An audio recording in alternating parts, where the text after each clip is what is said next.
All right, guys. Today we're here to talk about the response that I got on my YouTube channel when I did the review of the NBA Jam cabinet, and when I talked about the online connectivities.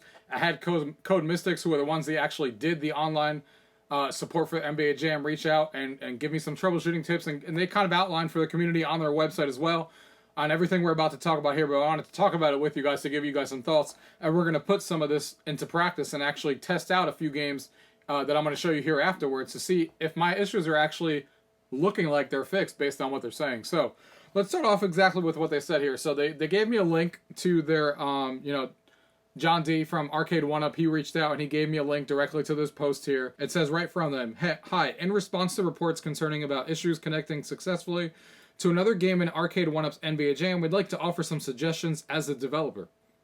What's likely happening? Typically, the bandwidth isn't the problem, not yours and not your opponent, unless you have a 20-year-old router. Most Wi-Fi routers have sufficient bandwidth to support the game's modest needs. If there's a problem connecting, it's more typically an issue with Nat restrictions, and we're all familiar with this stuff because we've had to deal with Nat in other consoles, and I'm familiar with it very much, from other systems. It's a fancy term for your router's rules on who from the outside world can connect to your machine on your LAN when it is. On Xbox Live, they have a notion of open, moderate, or strict. Now, I know for a fact that mine's always on moderate. It's not on strict and it's not on that, but Xbox tells me mine's on moderate, so I knew that already going in. Like Xbox Live multiplayer, NBA Jam is peer-to-peer, so it works on similar principles. Two strict NATs can't connect to each other since basically neither is willing to let their own security down first. If your router isn't playing a strict NAT, then you try to connect to another user who has a strict NAT, it will fail. This is why some users have no issues, while others can be a dodgy 50-50 success rate. So, what can you do according to them? There are three basic strategies for overcoming this problem, which are similar to what you would do on Xbox. You can either examine your router's security settings. If you have an option to select a less restrictive NAT, you can use OpenNAT. Now, I use Arrow for my router, and I have three of these beacons around the house.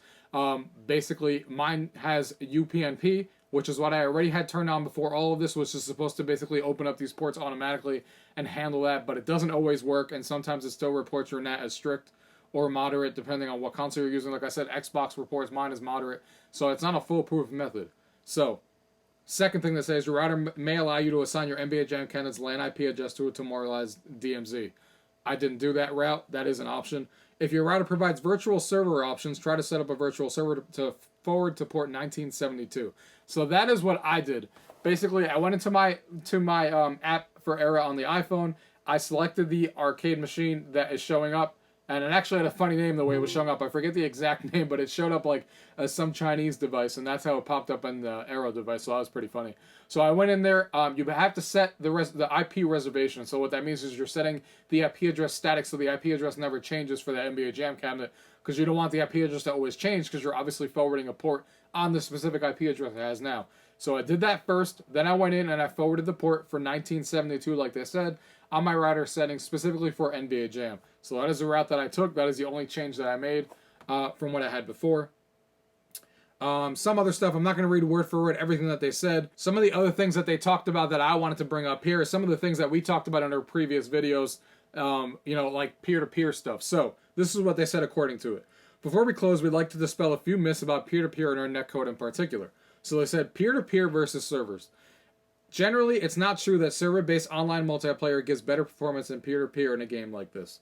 Peer-to-peer is direct communication between two machines, while server-based multiplayer requires the data to require a detour through third-party server. Unless you and your opponent have better routing to that server than the direct line from you and them, latency will actually be higher through a server over peer-to-peer.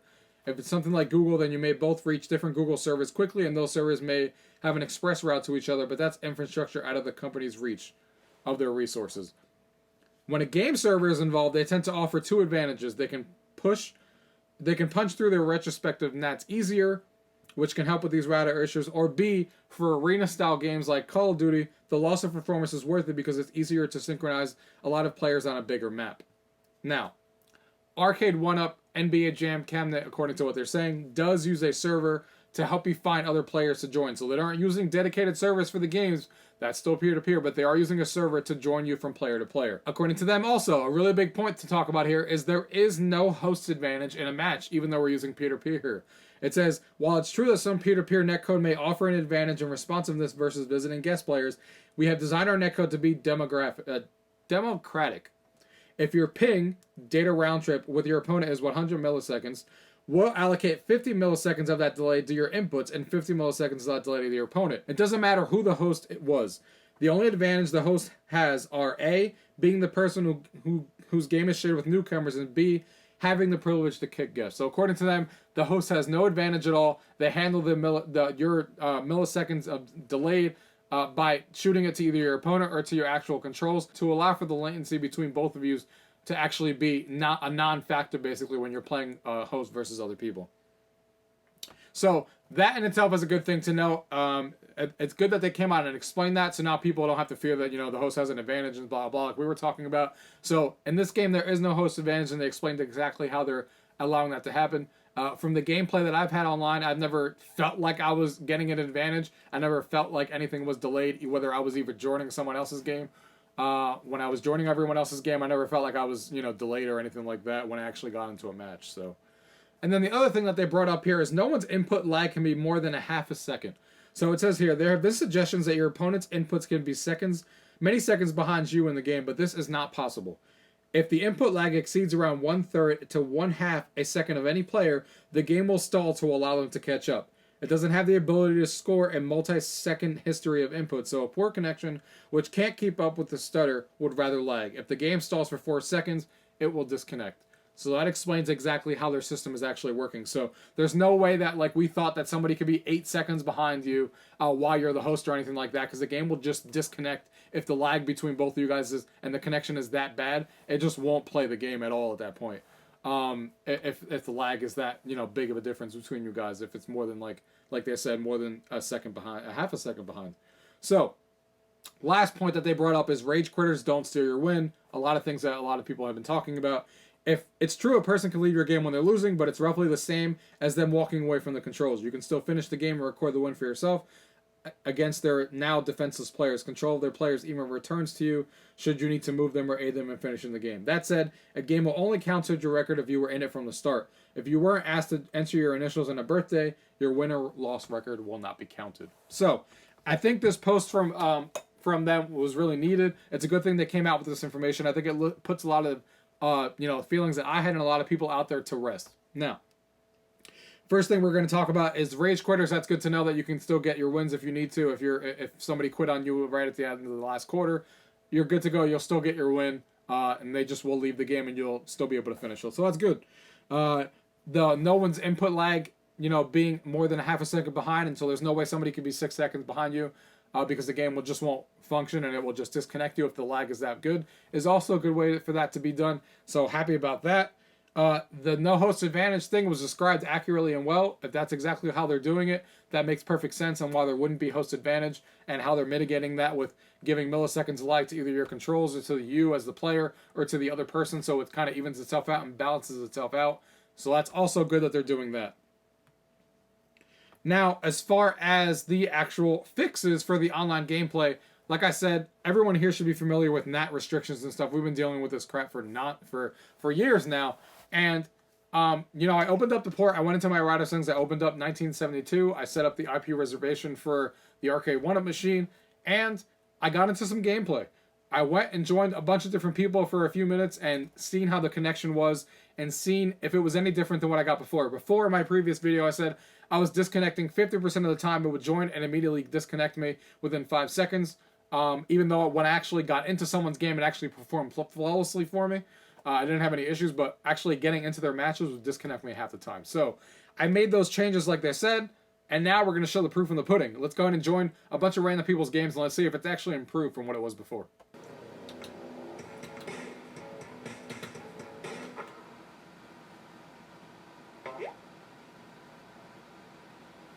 Alright, we're joining Devour 209's game here. Alright, looks like we're good. Let's take control of the first player here.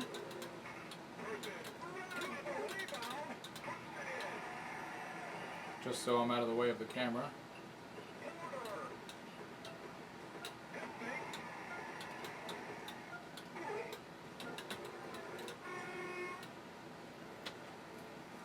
So that one did work, and you can see that one's working good. I don't want to ruin this guy's game. That was the end of the first quarter, so I'm going to leave the game because we can determine that we can join his game, and that worked well. And that way it doesn't ruin his game because I didn't really do much in there. So since we're doing some tests, let's keep going down the list. Let's try NBA Jam Tournament Edition now. So let's try someone who only has one spot available. So there's 3 people in his game. Con Crashers 279. He's got 1 spot in there. It's joining automatically. Alright. Alright, and we're in here again. This one's 4th player, so I'm gonna have to play over here a little weird. So I'm not in your way of the camera here.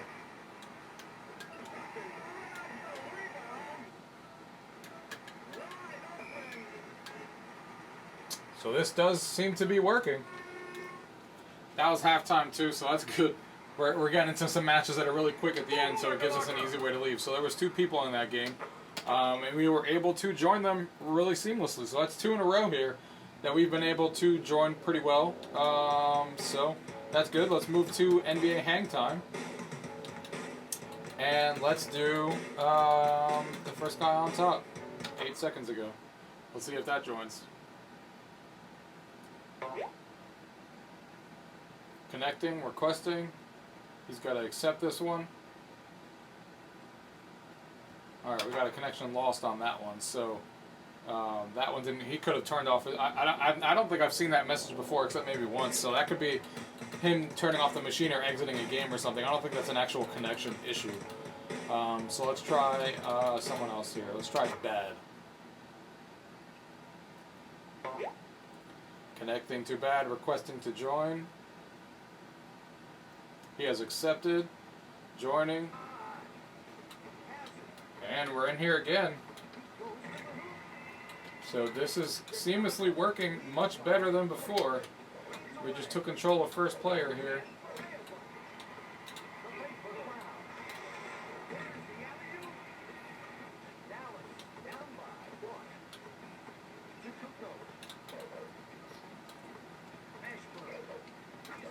So this is working much better. Oh boy. Oh my god.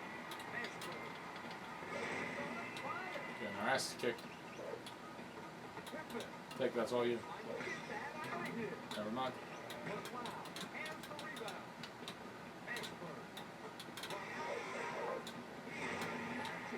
We're getting wrecked.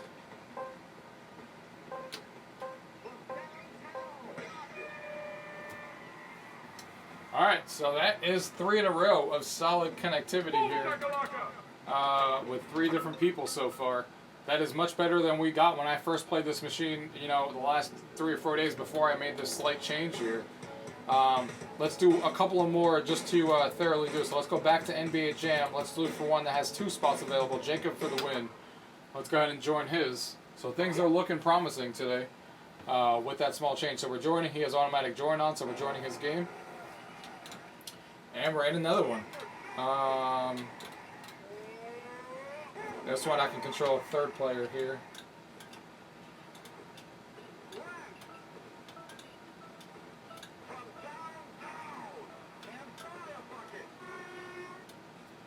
That was halftime. So I don't want to obviously play. I'm just trying to get through these quickly to show you guys. So, and his connection isn't even that good. He's got 2 bars. Well, it fluctuated to 3 afterwards, but this seems to be working much better now with that change, with opening up that port on here. So let's do one more here. Let's do this one with 2 free spots as our last test here so far. Requesting to join. Of course, the last one that we're going to do, they're going to decide not to accept, because that's how that would go. So let's leave this game. He's not obviously responding. Could be away from the cabinet, or could just not want people to join right now. Alright, so let's do another one here.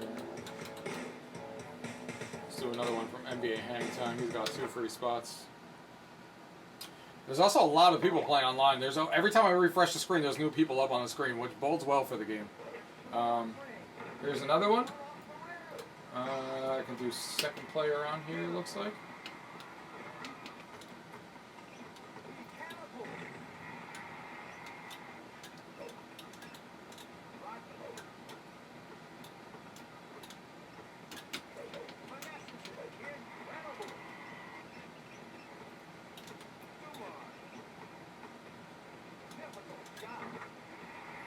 So yeah, this seems to be working really well. And as you can tell, like I said in my last video, which I said right from the beginning, is that once you're actually in a game, things work really smoothly. And that was the case before. Like, I hardly get any stutters, and I never did before as far as connectivity when you're actually in a game. So that bodes well.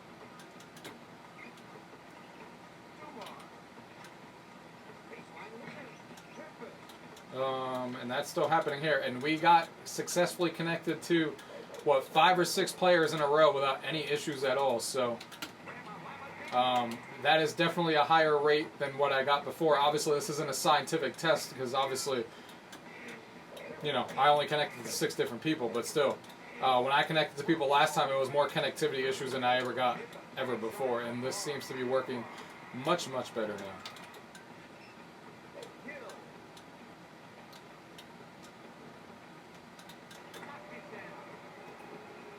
So this definitely bodes well for what they were saying.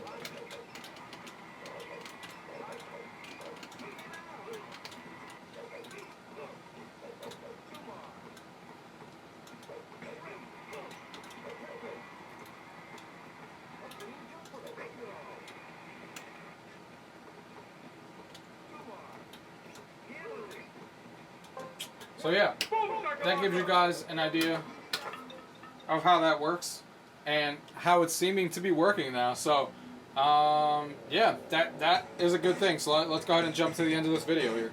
Alright guys, so as you guys saw there's a giant improvement. Obviously this is not scientific fact. I'm only one person on YouTube and I'm only showing you, I think it was 5 or 6 different people that we connected to.